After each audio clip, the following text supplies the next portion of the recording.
there, Facebook folks. We're a minute early on our live show. That's to kind of get up and rolling and hopefully let some folks get on here. Yeah, Morgan here from Highland Cycles coming to you live from the Nobby Lobby here at 5068 North Townsend in lovely Mecca of dirt bikes, Montrose, Colorado. We're trying a new system here, so if we get some issues with pixelation or things like that, I want to say I am super duper sorry about that, and we'll try to fix it. I think it's our internet connection out here that causes that problem. So again, if we lose sound or get pixelated or something like that, please stick with us. We're gonna just march on through it. I've been using my phone, and it's been obviously working pretty well. But I got a new camera, which should hopefully provide a better picture, better sound. If anybody, anyway, so back to, so again, sorry, this is not going that well this morning. Maybe I haven't had enough coffee. 1 second.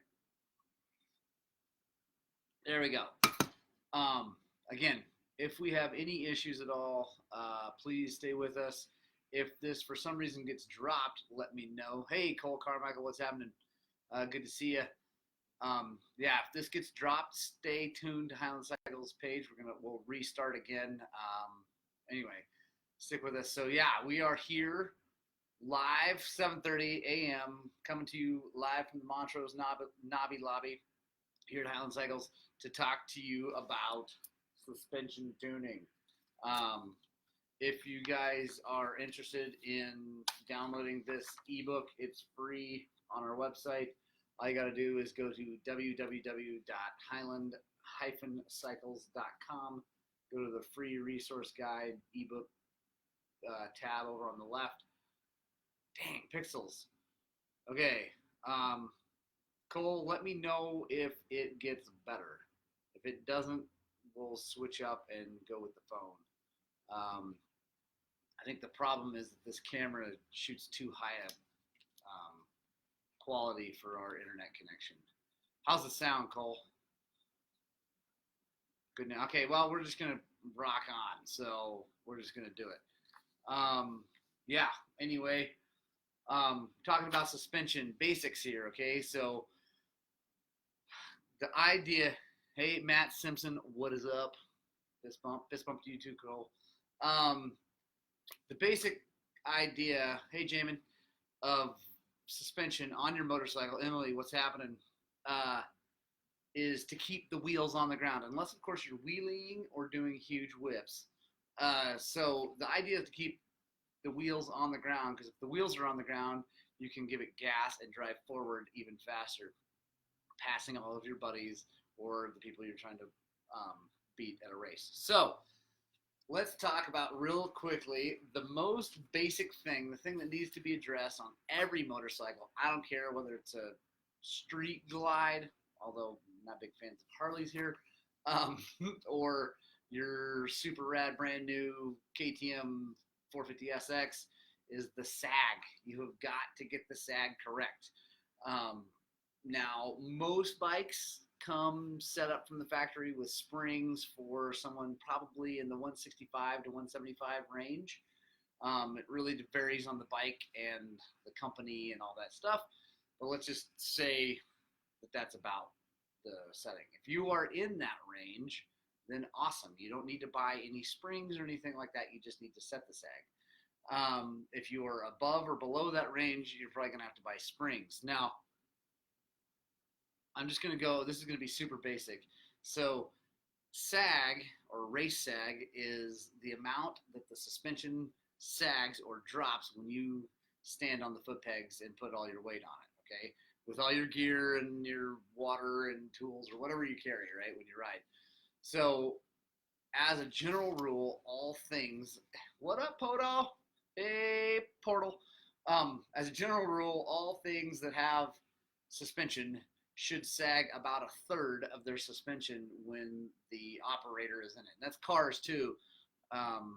they don't talk much about that, obviously, but race cars they do. So anyway, most modern dirt bikes have about 12 inches of sag, or about 300 millimeters. So you're looking for the whole bike to settle about 100 millimeters.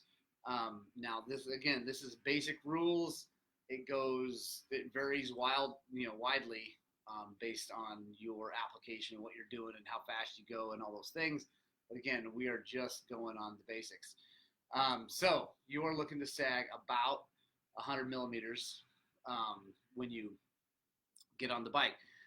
One mistake a lot of people make is when they're setting sag is that they sit down on the bike, and a lot of times they sit back on the seat, and that does this to the bike, creating more sag than you would think, than it should be. And then you compensate for that, and then you end up making the bike do, this too much when you're standing up. Hey, Jim Wells, what's happening? So the key, in my opinion, to setting sag correctly is to get the bike set up so that you can stand up on the pegs, hands on the bars in like the attack riding position when you're setting it, because that weights the bike the way the manufacturer intends you to be on the bike. To do that, you're probably going to need extra hands to measure everything. So grab a friend. Here at Highland Cycles, we set sag for free, period, no matter what. Doesn't matter if you're a customer, if you're out of town, whatever, we will help you set your sag for free anytime that we're open, because we just want your bike to work right. So back to the sag. So get the bike, put the bike on a stand, have the suspension completely unloaded, no weight on the suspension at all. And you're going to measure from a solid point on there we go, on the swing arm to somewhere on the plastics, something like that. Somewhere that doesn't move, right? So you don't want something that moves around a lot. If you have a floppy rear fender, don't use that. But so you want to measure that when it's completely unloaded. Then you're going to take the bike off the stand, set it down, and then you're going to get onto the bike, and then you're going to have a friend, and you can balance it either leaning up against a wall or something, or have someone hold the front bars. If you have three of you, that's an even better way. You can hold the front bars so you can stand on it, and then measure that exact same distance again. Like I said, you're looking for about 100 millimeters of sag. That's about 4 inches if you don't have hey, Jack Brown, what's happening? If you don't have a metric tape measure or sag meter thing. Now, they're driving rainstorm, no sound. Okay, hopefully, Jim, the sound comes back. Driving in rainstorm. There we go. Never mind. So this will be on here in perpetuity, and we'll boost it so everybody gets to see it. But some people like more sag. For instance, one thing, guys go fast out in the desert and do a lot of desert racing, they'll run a little more sag so that the bike settles more down like this, and that keeps the rake of the front wheel out a little bit and makes the bike more stable at speed. Guys that ride in the rocks a lot and do a lot of really tight stuff will sometimes run less sag, so it doesn't drop as much, keeps the back end up and keep weight on the front tire.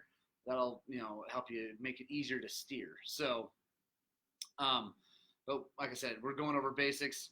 About 100 millimeters is what you're looking for.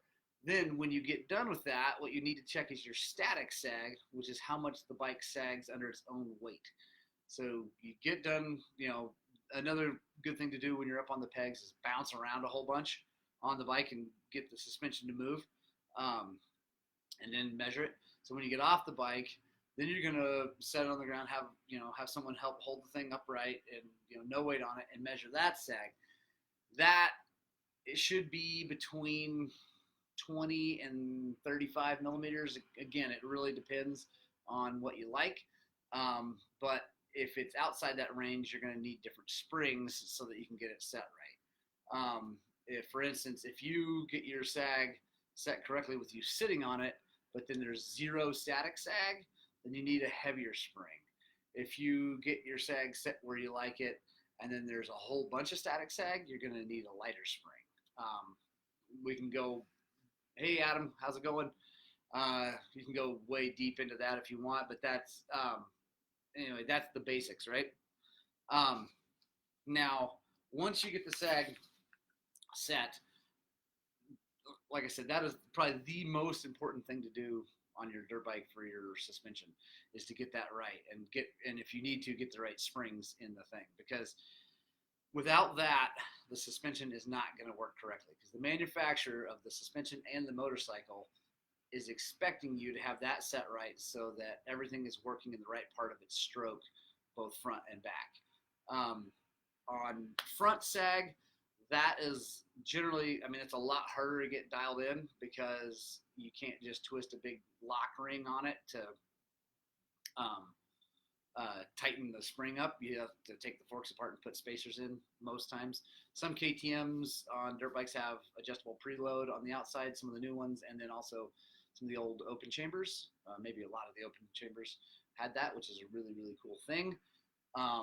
But most folks, if they get the rear set correctly, and they buy the right springs front and rear, you're pretty much good. Now, to dial it in perfectly, if you want to go really, really, really fast, you probably need to, get shims, either put shims in, take shims out on the front forks so that you can get that front sag set too. Most recreational riders don't honestly need that amount of tuning. Okay, any questions about sag out there in Facebook world? By the way, thank you guys so much for watching these things. I know that I'm a goofy looking dude who says lots of funny things. Not so funny, haha, as much as it should. But so yeah, thank you guys so much for all the support, for all that we're doing here at Highland Cycles, trying to reach out and spread the gospel of two wheels. So, any questions about sag? All right, so we're going to move on now. 1 second. I'm using, by the way, for you who don't know, I'm using our free ebook that I wrote about suspension basics and tuning. Again, it's totally free. It's on our website. Go to highland-cycles.com, and at the homepage, there's a kind of bar on the left with all the tabs to click, and there's a free service guides and ebooks tab. Click that thing, and you can. And actually, we got a whole bunch of ebooks on there. But there's a suspension one. You can click on it. You got to give us your email address to get it. You'll get some emails about suspension stuff if you do it. I'm not gonna lie. Obviously, we're in the business of making money, so. But you can opt out anytime. And like I said, suspension guide will always be free. Okay, clickers. So, well, actually, let's talk about damping. What damping is? Damping is, hold on, I think I have a lovely definition. It is the control over the speed with which suspension components move, i.e. the more damping, the slower the suspension moves, the less damping. Yes, Emily, you do have hands down the best suspension ever. Javier Gonzalez is our suspension guru here. He is the man, and he does the best work I've ever seen. Of course, you expect me to say that. He works for us. We make money when he does suspension. But I'm telling you, I've had a ton of companies do suspension work, and the guy is a wizard. He's been doing it longer than anybody I know, and he takes great pride in his work. He's done a lot of pro stuff back in the day. We're working on getting more of that going right now. Anyway, Javier's the man. So, damping, controlling your damping. Here is the page in the book that shows where all the clickers are. Those clickers are on the tops and bottoms of your forks. They're flat blade screws. They're called clickers because they have little detents in them that allow you to go click, click, click, and measure how far in and out you go. And what they do is that they either reduce or increase the amount of, or how fast the oil travels through the valve stack, the shim stack in your suspension. So they are for fine tuning. The valving that Javier does is for the super custom, set it up for how you ride and all that stuff, and that's what makes it super plush, and but also able to handle big hits. But the clickers are super important, and it's really important that I think everybody needs to know that you absolutely have to play with your clickers. Like, you can't break anything messing with the clickers on your bike. You can make the bike handle really poorly, but you can always turn it back to the way it was. So it's no big deal to mess with them. And so many people are unhappy with their stock suspension, or maybe they have us custom valve it, but they're like, oh, it's just not quite right. Well, dial it in. I mean, you just get them set up, you get them dialed in, and they're pretty good, but you might have to do some fine tuning to get the thing just right. So generally nowadays, compression clickers are on the top and rebound are on the bottom. That is not always true.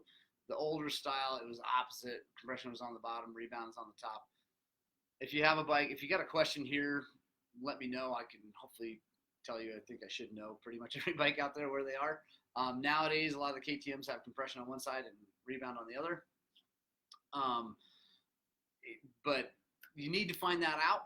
Like I said, ask me right now, or shoot us a message, or look at your manual, or whatever you need to do to figure out what is what. And then I like to start when you get a bike, whether it's new or it's used from someone else, or you just get it back from having fork seals done, or you just get it back from having it valved by us or someone else. Like, first of all, check them. Sometimes people make mistakes. Sometimes people forget to turn those clickers and get them all set up right when they get done with the service on the suspension. So make sure that you check them when you're going to go do some testing. And I recommend actually testing your suspension, not just going for rides.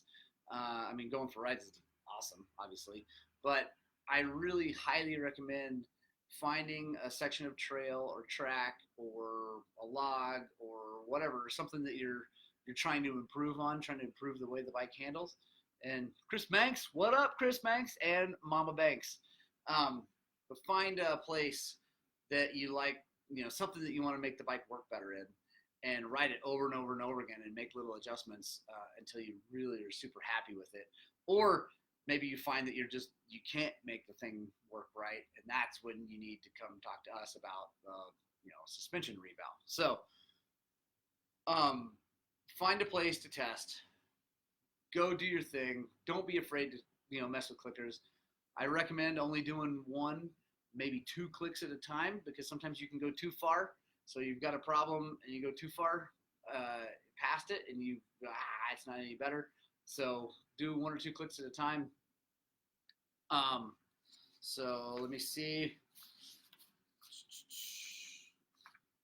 Tuning those clickers, making things work right. So I'm reading from our book, just so you know. This is our suspension ebook you can get for free on our website, highland-cycles.com. Free ebooks, suspension tuning guide. So you've got the springs, the right springs in your bike. You got the sag set in your bike. You got your clicker set at a baseline that you maybe write down a little note, piece of paper, something you carry with you, or put it in your phone. Now you're going to go ride and check things out. And what you want to do is pay really close attention to what the thing's doing. So just forget about trying to go fast. Forget about the big rock that you want to jump off of, whatever, all the fun things that we do when we're out there. Just really pay attention to what you feel like the bike is doing. I'm going to just go over a couple scenarios, because you could go on and on about this for hours. But one huge problem that people have is that the bike pushes in a turn. And what that means is that when you go into a turn, you on the gas, right? Into a turn, and then you give it on the brakes, hopefully before you go through the turn. You get on the brakes, the bike is going to settle down, right, in the front and the back, hopefully. It's going to settle down into the turn, and then you're going to, in a perfect world, you want Highland spoosh sticks. Yeah, you do want Highland spoosh sticks because it's the best in the world. But anyway, Jamin Littlefield, we can make that happen, dude. We can seriously make your bike work better than anything I've ever ridden. Anyway, so here you go. We're into a turn. In a perfect world, you grab the brakes, the bike settles down, your weight goes forward on the front wheel, You get back on the gas, and the bike just goes and carves around the turn perfectly. Okay, that's what you're looking for. What sometimes happens, or a lot of times happens, on a bike that's poorly set up, is that you go into the turn, grab the brakes, go, initiate your turn, and then you get on the gas, and the front end gets light and pushes outside the turn and over the berm you go, maybe over the bars, whatever. Things happen. Bad things happen when you get off the trail. Sorry, coffee break. So a lot of times, not always, but a lot of times, what that problem is that your rebound damping is too fast, which means that when you get on the brakes and you load that front wheel, it wants to come back up too quickly and get light and push out, right? And of course, there's rider technique and body position, all those things come into play. But one thing to try if you're having that problem is to turn the rebound clicker on a Yamaha. It's on the newer YZ WR. It's on the new WRs. It's on the bottom. On the older stuff, it was on the top. On your new KTMs, it's on the left, or excuse me, on the right, I believe, is the rebound. So anyway, again, look that up or let me know if you need to know where things are. Anyway, turn that in like one click and then go back and do the exact same turn. Don't go to another turn, or if you're having problems in the left-hand turn, don't go to a right-hand turn because everybody turns differently. So just go back to the same turn, hammer it again, try to do it exactly the same and see if it gets any better. Hopefully it does. If it does, then go back, turn that maybe one more click, go in, try it again. Okay, when you feel really good, you feel like the bike's handling, down in there, it's settling is what a lot of suspension guys who are smarter than I am call it. That bike settles in and stays in the turn, then you're good. Okay. Now let's talk more about rebound because everybody thinks I've had a lot of folks do that and they just keep turning the rebound in, and actually a lot of times the bike will handle really well in a turn like that. But then you go out and in our world and the Highland Cycles world of riding is generally off-road, on trails, in rocks, roots, logs, rough terrain. Okay, we're not a moto shop. We don't have any moto tracks around here. We love motocross and supercross very much. We've raced some of it. Not done very well at it, to be honest. I suck at jumping.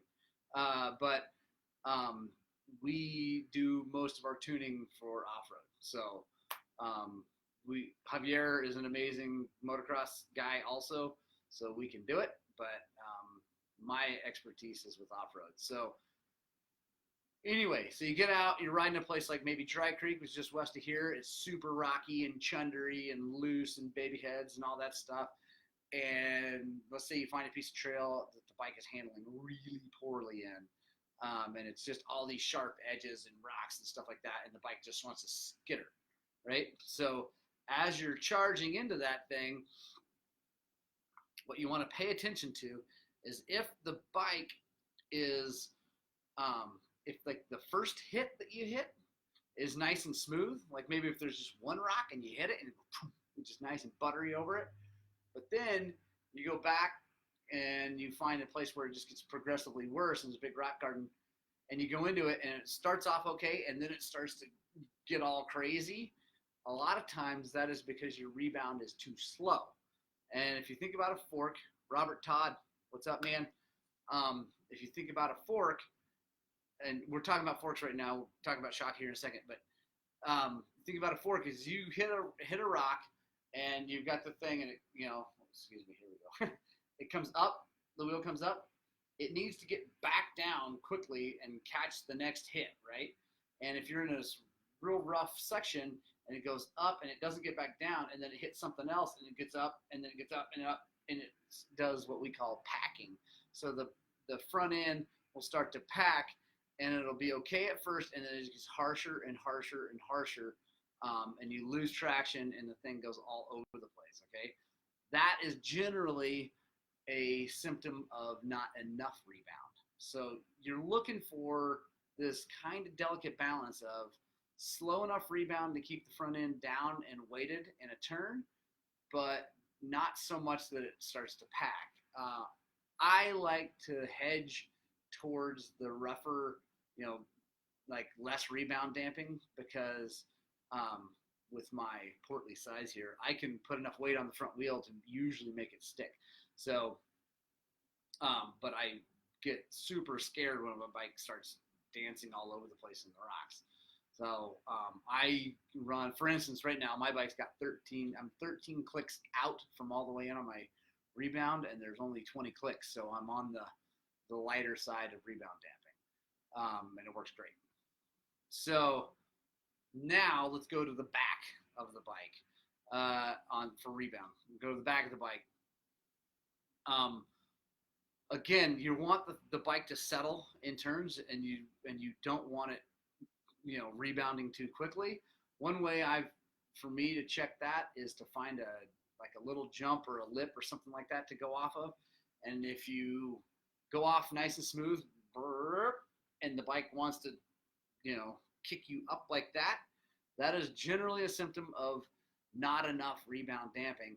And the bike will, it's wanting, basically, as you load the suspension going into the lip, it unloads too quickly and wants to pitch you over the bars. And obviously in a really bad situation, it could pitch you over the bars and have, dire consequences. So I'll find a jump, a lip or something like that, a log that I like to jump off of or something like that, and I'll go over it and over it and over it and play with that rebound clicker, which on shocks, I'm 99% sure every shock, the rebound clicker is on the bottom of the shock. So I'll play with that. I'll kind of keep turning that in until it's nice and smooth coming off the lip, right? And again, tons of rider input that can change these things. I mean, if you're going off the lip and you back off the gas, it's going to want to do that. If you're being lazy and sitting on the back seat as you hit and your body, and you can go over. So you want to try to execute these tests in as good a form as you can, right? So you want to, like I said, if the bike is bucking over lips and things like that, you want to turn that in. Hey, Ruth Spradling, that's my wife. She's watching. She thinks I'm crazy for all this Facebook stuff. So if you now back to the rock garden. So now we've got the thing dialed in. It's going over jumps good. It's turning good. The front end feels really good in the rock garden. It feels planted. But when you go into the rock garden, Harry Reynolds, what's happening? When you go into the rock garden and you charge into the thing and then you get on the gas because maybe it's slowing you down. Not crazy famous. I love you, sweetheart. I do love my wife, by the way. I just want to tell everybody, Ruth Spradling, my wife, is the best wife ever. Sorry for all of you other people who ended up with substandard wives. Of course I'm kidding, but I do think mine's the best. Yes, Harry, I'll start all over. We're only 28 minutes in. So as you go into that rock garden, and the way I notice it is if I get on the gas in a really choppy, chundery section and the bike feels like it's slowing down, but the motor's revving and making noise, it's kind of like a Harley most of the time. The motor makes a lot of noise, but it's actually just going slower. But when your dirt bike does that, it's a lot of times because the wheel isn't getting back down to the ground and driving you forward. And a lot, not always, but a lot of the time, that's because it's packing. It's hitting and not getting back down. So it hits something and it hangs up, and then it hits another thing and it hangs up and it hits another thing, and it just keeps holding the thing up. So you want to get that wheel to come back down. So that's where you maybe back the rebound out to get that thing back down. Doesn't make sense because you think if you back it out, it's chucking you up. But a lot of times in that real choppy stuff, the stuff that's like this, the curb size and things like that, and baby heads and rollies, a lot of times it's that it's not getting back down to the ground fast enough to catch the next hit. Okay, any questions about rebound, front and rear? Again, this is super basic. I hope it's helpful. I really do, because it's helped me a lot.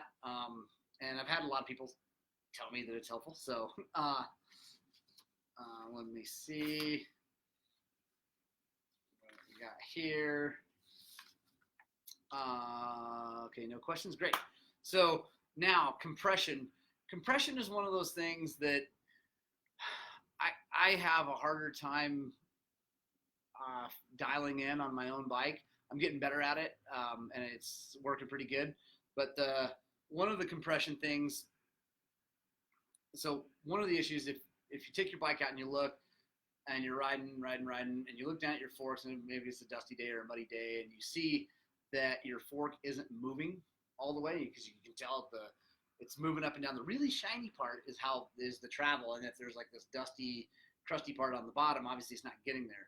If that crusty part on the bottom is pretty tall, like it's not moving all the way, you're hi Ewan. I won't ride on actual baby heads. That's just what we call little rocks. Ewan is my son. He's my 9-year-old that rides at 65 with the crazy legs. He's got the crazy legs. Everybody should chime in here and tell Ewan to keep his feet on the pegs. Feet on the pegs, son, especially in the baby heads.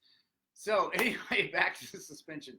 When we're not using all that travel, a lot of the times it's because the compression is turned in too much and it's not allowing the fork or the shock to compress all the way. Shock's a little harder to tell because it's back there. It's all kind of guarded behind the thing. It doesn't get as muddy. It just, anyway, it's tougher to tell on a shock by just looking at it. So, but if you don't like, okay, sorry, let me back up.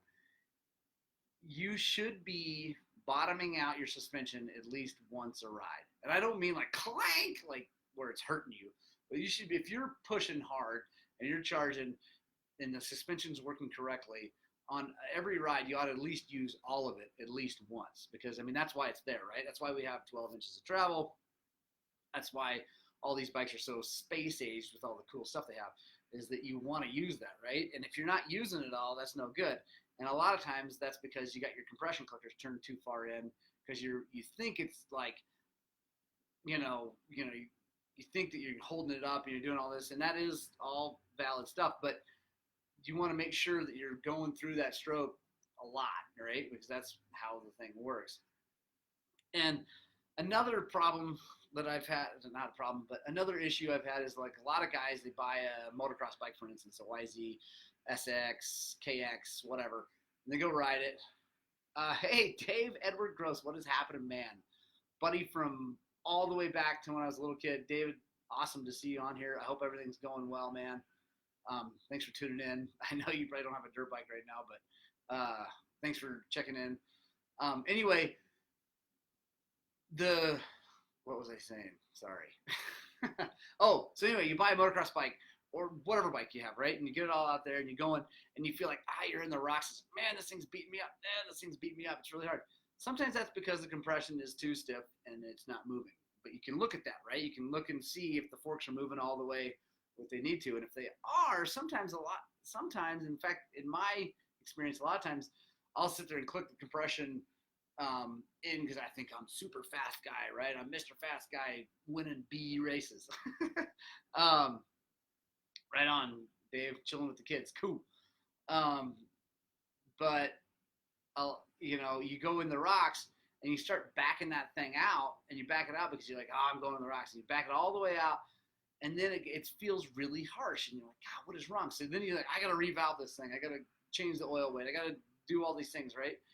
Well, a lot of times what's going on is that you are blowing through that first part of the travel too fast and bumping up against the spring or the air spring, which is the air gap in the fork, and it's getting really harsh at that, at an advanced state of compression. And all things do that. That's what they do. They're progressive, right? So if you go down in a big G out, and it hits, it's supposed to catch that as it compresses further. So if you're blowing through that first part too quickly, it'll get really, really harsh and get nasty. So I have found that a lot of times a couple clicks in on compression can really make the bike handle way better, especially if you're pushing pretty hard. If you're going pretty quick, you need a fair amount of compression damping to keep the bike up in the stroke and in the right part of the stroke. So let's see. Any Any questions right now? Any questions from everybody out there? How's everybody doing? Has everybody got a cup of coffee? All right. No. Okay, no question. Let me just go over just last few things, symptoms and fixes for different things. So again, all of this available for free on our website, www.highland-cycles.com. Free service guides and ebooks section. Go there, download our stuff. Like I said, it's totally free. You got to give me your email address. I will probably reach out and try to sell you something at some point, but it won't be spammy.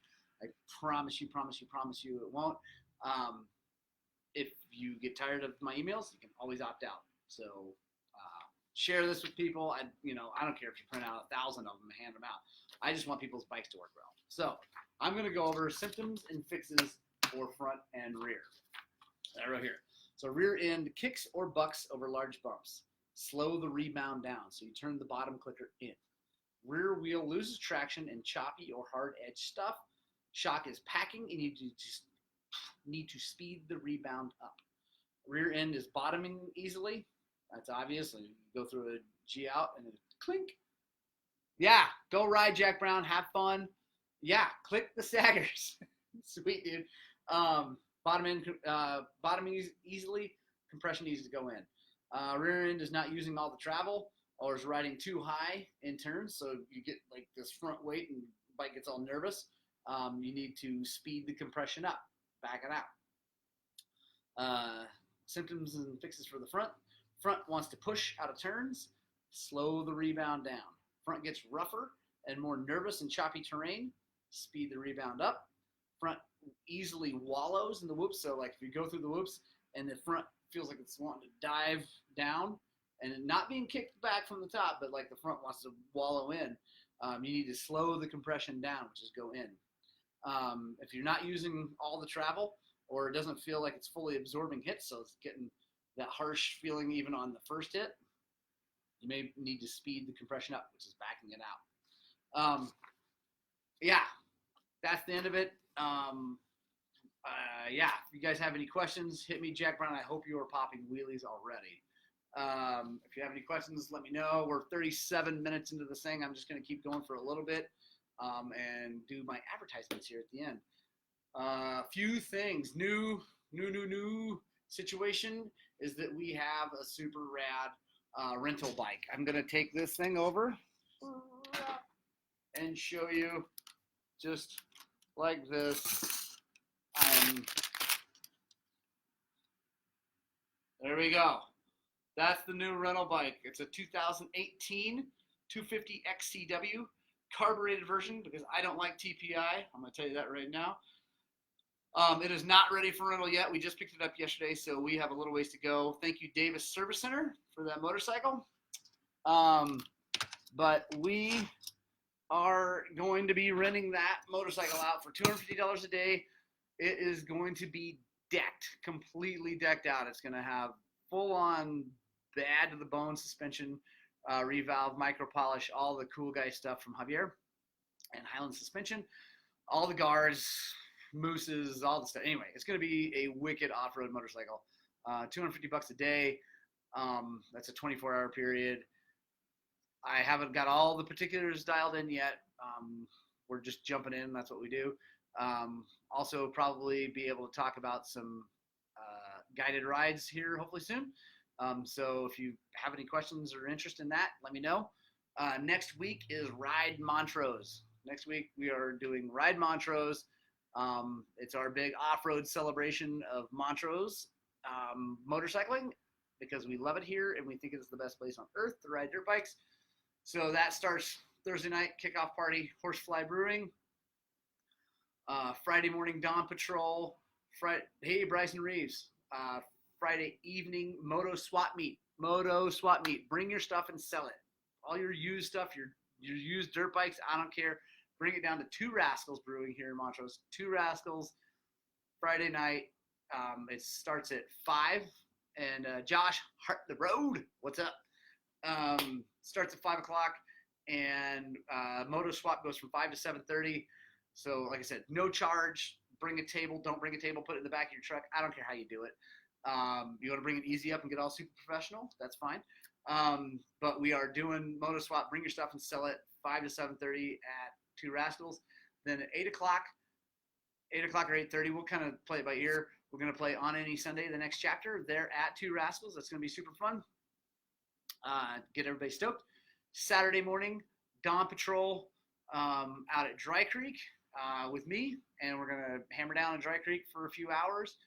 Then one of the coolest things I think we're doing is we're going to live stream and have people here for a full-on chassis setup clinic by Javier Gonzalez, the guru of all suspension. That's going to be from 12 to 1 here at the shop. So come on down if you're coming to ride Montrose. If not, tune in here noon next Saturday, okay? Noon next Saturday here live. We're going to be streaming it. Hopefully it all works good with the internet connection. We'll do our best. Right on, dude. Dave, have a good one, man. So, yeah, Saturday, that's going to be cool. Then, so that's from 12 to 1. And then we're meeting again for riding up on the plateau, the Uncompahgre Plateau at 2 to go hammer down on some mountain trails. Hopefully we get some awesome moisture and fun stuff up there. Well, there's always fun stuff. So anyway, and then Sunday is Russell Bobbitt's clinic. It's actually going to be close to Olathe at a private land where a guy's building a track for us for just specifically for that clinic. There are 4 spots left, so it's half full. Russ is stoked. It's definitely happening. Those people are all paid up, so it's going down no matter what. Yeah, if you guys want in on that, let me know. Send me a message. Call the shop, which is 970-240-2197 to sign up for his clinic. It's $375. $350 goes to Russ, which pays for his insurance and all that stuff. He's not getting to keep all that money. And even if he was, he's a national champion who's trained hard and trained hard at teaching too. So, yeah, it's good for him to make money, support his racing habit. So yeah, that's Sunday all day. We're also going to be riding Sunday all day up on the plateau and ripping and tearing on the trails up there. So that'll be fun. And then Monday, it's officially, Saturday night at Intrinsic. That's our Saturday night fun live band down at Intrinsic, which is a club/bar here in town. Super cool, brand new club, great sound system, really awesome owner, really cool place. There'll be drink specials for Ride Montrose people there that night, so make sure you get down there.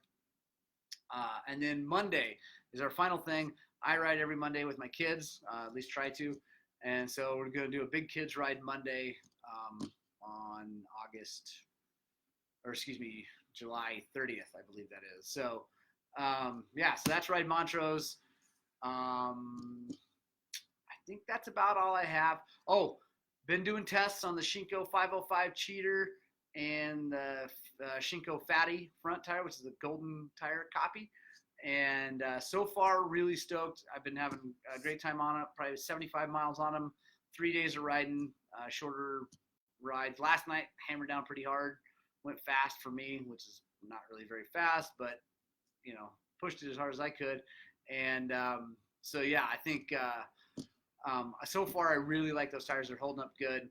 Our next live show is going to be a full review of those after Ride Montrose. So 4 days of riding. Anyway, a ton of riding on those things by that time, and we'll have a full review of that.